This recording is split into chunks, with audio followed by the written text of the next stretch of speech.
यरूशलम, एक ऐसा शहर जो दुनिया के नक्शे पर भले ही एक छोटा सा डॉट हो, लेकिन अरबों लोगों के दिलों और उनकी आस्था का केंद्र है। तो चलिए आज इसी शहर के गहरे ऐतिहासिक और धार्मिक महत्व को परत दर परत समझने की कोशिश करते हैं। तो सवाल ये उठता है कि आखिर ऐसा क्या है इस एक शहर में? क्यों दुनिया के 3 सबसे बड़े धर्मों के अरबों लोग इसे इतना पवित्र मानते हैं? इसी सवाल का जवाब हमें इसके इतिहास में मिलेगा। हम अपने सफर की शुरुआत करेंगे इसकी साझा विरासत से, फिर इसके प्राचीन इतिहास, रोमन दौर, इस्लाम के उदय और फिर धर्म युद्ध से होते हुए आज के आधुनिक संघर्ष तक पहुंचेंगे। तो सबसे पहले आइए समझते हैं कि यरूशलम यानी बैतुल मुक़द्दस इन 3 बड़े धर्मों के लिए क्या मायने रखता है और क्यों ये इतना ज्यादा पवित्र है। यहूदियों के लिए ये शहर दुनिया का केंद्र है। उनकी मान्यता है कि यहीं से दुनिया की रचना शुरू हुई। सोचिए, यहीं पर हज़रत इब्राहिम ने अपने बेटे की कुर्बानी की तैयारी की थी।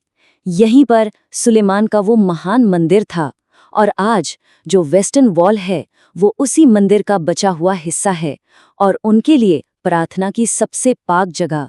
अच्छा, अब अगर ईसाइयों की बात करें तो उनके लिए यरूशलेम की गलियां हज़रत ईसा के जीवन की कहानी सुनाती हैं।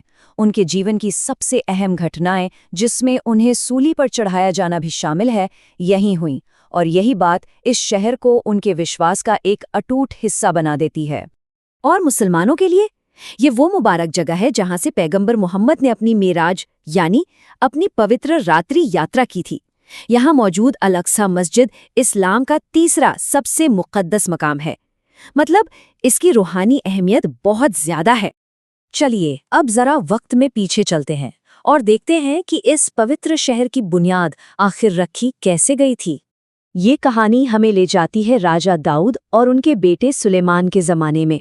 हज़रत दाऊद ने इसे अपनी राजधानी बनाया और फिर उनके बेटे हज़रत सुलेमान ने यहाँ उस पहले महान मंदिर को बनवाया जो सदियों तक यहूदी आस्था का सबसे बड़ा मरकज़ बना रहा। जब तक कि और ये समझना बहुत ज़रूरी है कि ये मंदिर सिर्फ एक इमारत नहीं था। माना जाता है कि इसके अंदर ताबूत सकीना रखा था, जो एक पवित्र संदूक था जिसमें पैगंबरों से जुड़ी निशानियां थीं। तो मतलब ये आस्था का जीता जागता केंद्र था। बाबुली साम्राज्य के बाद शहर ने थोड़ी सांस ली ही थी कि उसका सामना एक और भी ज्यादा ताकतवर साम्राज्य से हुआ। देखिए, शहर को फिर से बनाने की कोशिश हुई, दूसरा मंदिर भी बना, लेकिन फिर आया रोमन साम्राज्य का दौर और इस दौर में शहर पर एक और कहर टूटा। रोमनों में न सिर्फ दूसरे मंदिर को तबाह किया, बल्कि एक बगावत के बाद तो पूरे के पूरे शहर को ही मटियामेट कर दिया। ये इतिहास का एक और बहुत दर्दनाक मोड़ था। इस भयानक तबाही के बाद कई सदियों तक ये शहर लगभग वीरान पड़ा रहा और इसी वीरानी ने, इसी खालीपन ने शहर के इतिहास में एक नई ताकत के आने का रास्ता तैयार किया। और वो नई ताकत थी इस्लाम का उदय, जिसने यरूशलेम के इतिहास को एक बिल्कुल नया मोड़ दे दिया। साल था 638 और ये वो तारीख है जब मुस्लिम सेनाओं के आने के साथ ही शहर की किस्मत ने एक बार फिर करवट ली। इस्लाम के दूसरे खलीफा हज़रत उमर ने शहर को बिज़ांटिन साम्राज्य से फतह किया और बस यहीं से मुस्लिम शासन के एक लंबे दौर की शुरुआत हुई, जिसने यरूशलेम को इस्लामी दुनिया का एक अहम शहर बना दिया। लेकिन ये जो स्थिरता का लंबा दौर था, ये भी हमेशा कायम नहीं रहा और आखिरकार धर्मों और साम्राज्यों के बीच एक नया टकराव शुरू हुआ।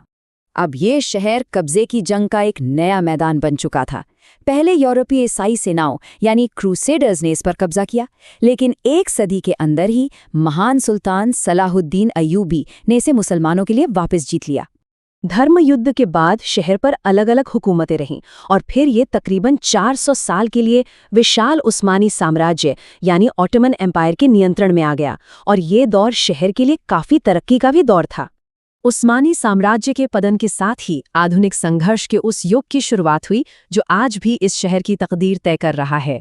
20वीं सदी में तो घटनाएं बहुत तेजी से घटी। पहले अंग्रेजों का कब्जा, फिर ब्रिटिश मैंडेट, फिर यूएन का बंटवारे का प्लान और आखिर में 1948 में इजराइल राज्य की स्थापना और उसके बाद छिड़ी जंग। इन सब ने सदियों पुराने धार्मिक दावों को एक आधुनिक सियासी लड़ाई में बदल दिया। 1948 की उस जंग का नतीजा ये हुआ कि शहर 2 हिस्सों में बंट गया और फिर बाद की लड़ाइयों के चलते पूरे यरूशलेम पर इजराइल का कंट्रोल हो गया, जिसने जमीन पर एक नई हकीकत को जन्म दिया। हमारे सोर्स मटेरियल का जो नजरिया है वो ये बताता है कि आज के तनाव की एक बड़ी वजह एक खास तरह का डर और यकीन है। यकीन इस बात का कि अल-अक्सा को गिराकर उसकी जगह पर तीसरा मंदिर बनाने की कोशिश हो रही है, और जाहिर है यही सोच मौजूदा टकराव को और भी ज्यादा हवा देती है।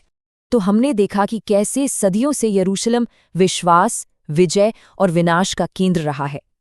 ये हमें एक बड़े सवाल पर छोड़ जाता है, क्या एक साझा इतिहास कभी एक साझा भविष्य का निर्माण कर सकता है? इस सवाल का जवाब